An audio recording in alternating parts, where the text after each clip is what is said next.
Is that a good use of taxpayer dollars? That's a harder question for me. It's easy to say, should you be given outlets? Should you be given the New York Times money? It's different if you're talking about the Topeka, Kansas Register newspaper. Why would you give them money, though?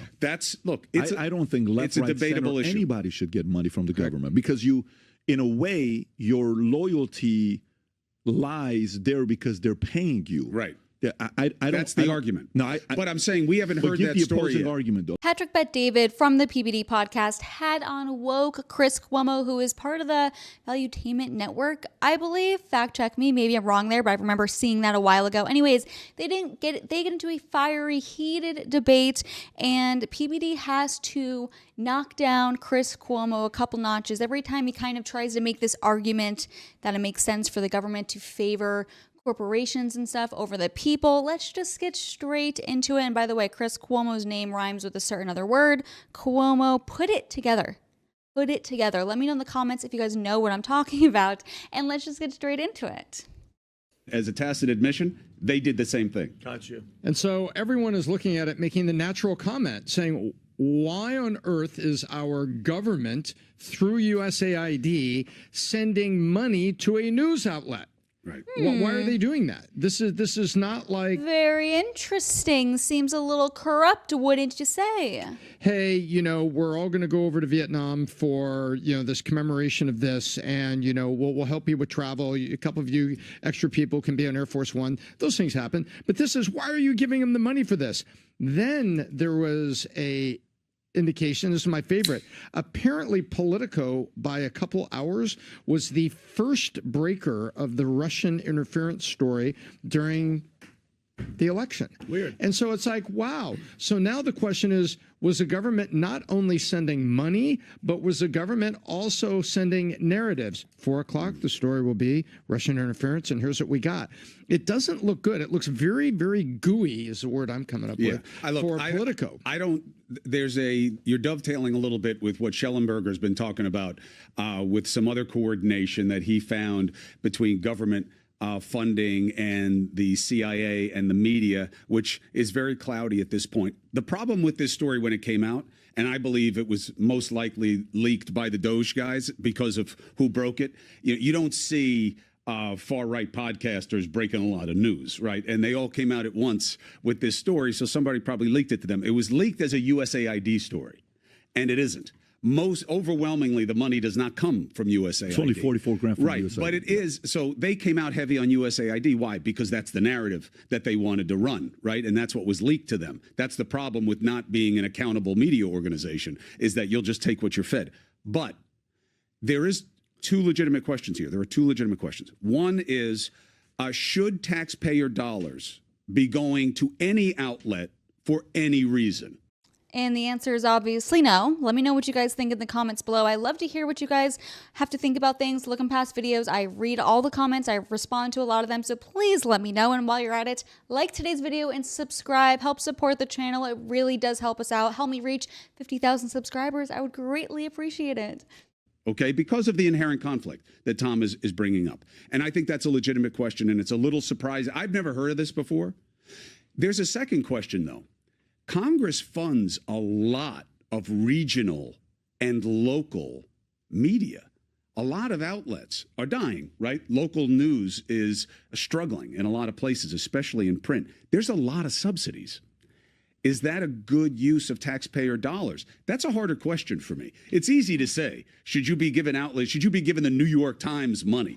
It's different if you're talking about the Topeka, Kansas Register newspaper. Why would you give them money, though? I don't think left, right, center, anybody should get money from the government because you, in a way, your loyalty lies there because they're paying you. Right. Yeah, That's the argument. No, but I'm saying we haven't heard that story yet. Give the opposing argument, though. Argue that. Argue it and say the argument that people would say no, we should fund these small little media organizations. What is that argument for? In the public interest of information and news, that you want an informed citizenry and that these outlets are going to... But informed by who? A media that's paid and sponsored by the government? Obviously, these media outlets are probably not going to report on the government accurately if it paints the government in a negative manner because the government's funding them. Who gets to decide what is accurate? Who gets to decide what information that everyone should have access to make them a well-informed population? Obviously, no one should decide that, and we should just leave it up to the people, meaning we should have full, outright free speech. Let's stop the censorship. Let's allow every single person to have a voice, and if it's popular, fine, people can follow it. And that's why we see a lot of people, like the population is moving out of the whole let's watch cable news and the legacy media. So many more people care about independent content creators like myself or many others, right? Left and right, in the center, whatever. Because people are sick of the corporate agendas, okay? They want to find someone that they really trust, that they're entertained by when they watch them, etc., etc. So let's just have free speech. No, the government should not be funding anyone. But if the government wants to fund someone, they can fund me, okay? I'm like, why not? I'm the orange woman. Hey, orange man, pay the orange woman to report on you, okay? I'll give you a fair analysis. By the way, for the algorithm, comment an orange heart. Help boost this video in the algorithm, guys. Come on. There will be fewer outlets. There'll be more driven by agendas, and we want to make sure that there's a robust, free media, even if that means there has to be some supporting of smaller outlets that wouldn't survive in the marketplace. That's the argument. It was funded by the government. It's supposed to be out there, right, on a global basis. Capitalism, freedom, and all that. Well, all they did is the government has taken that same technique and said, hey, wait a minute. If we do it that way, then we could also do it this way, and we could, whoever's in power, has the power of the pendulum swinging that side of the aisle, and go and spend the money and do it. Look, you can argue that we are living proof right now that you don't need to do it this way anymore. Again, it's a political question, not a legal question. And I think that the media has evolved in a way where everybody has immediate access to information and they have their own microphone. So maybe the situation has changed and it's time to look at it, because every dollar you save is a deliverable on what the promise of the last campaign was. I'm looking at this one here. It says political received $44,000 from USAID. But was given millions more by other agencies. Yeah, mostly HHS. HHS gave him $1.37 million. Yeah. Why? So I did a little research on this. They have an energy, they have a special product that has like deeper experts and stuff. But here's the problem. Congress buys subscriptions also, Pat.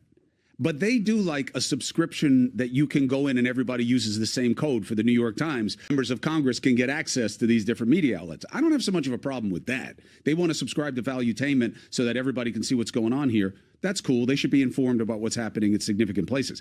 It's when you allow it on an individual basis, you wind up netting up these costs. And now you have like 937, as we were talking about earlier, your own audit, people getting separate subscriptions. Yeah. That's when it gets expensive.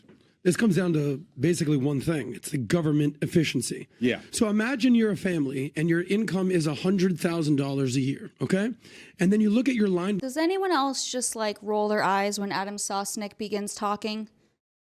Gosh, making fun of him is fun. And I haven't done it in a long time on this channel, so please let me know if you miss me making fun of Adam Sosnick, because I can. I have jokes all day, girl. All day, bitch. Line budget, or your audit, as Pat called it. And hold on, guys, we our income is $100,000, but we spent $120,000. But not only do that this year, we did that last year, the year before, and the year before. But it's also not car and driver. It's the New York Times, and there is a conflict. But I don't even know what that means, Cuomo, but let me get to my Car and Driver magazine, who cares if you subscribe? Of course, there's no he doesn't. agenda. Yeah. You subscribe to the New York Times, there's a conflict. Okay, but I'm talking about income and expenses budget. Simple point. Good. But the point is this. Imagine that you're the U.S. government. How much? It always takes them a freaking year to get to the freaking point. Come on, Adam Sosnick. SOS, get to the freaking point. SOS are the three first letters in your last name. SOS, dude, SOS. Get to the point. What's our U.S. government income this year? $5 trillion. How much was our expenses? $6.8 trillion. There's a deficit of... He can count, guys. Wow, he can count. $1.8 trillion. Guys, these aren't small numbers. These aren't millions. These aren't billions. Almost $2 trillion we're in the red. So how long is that sustainable for?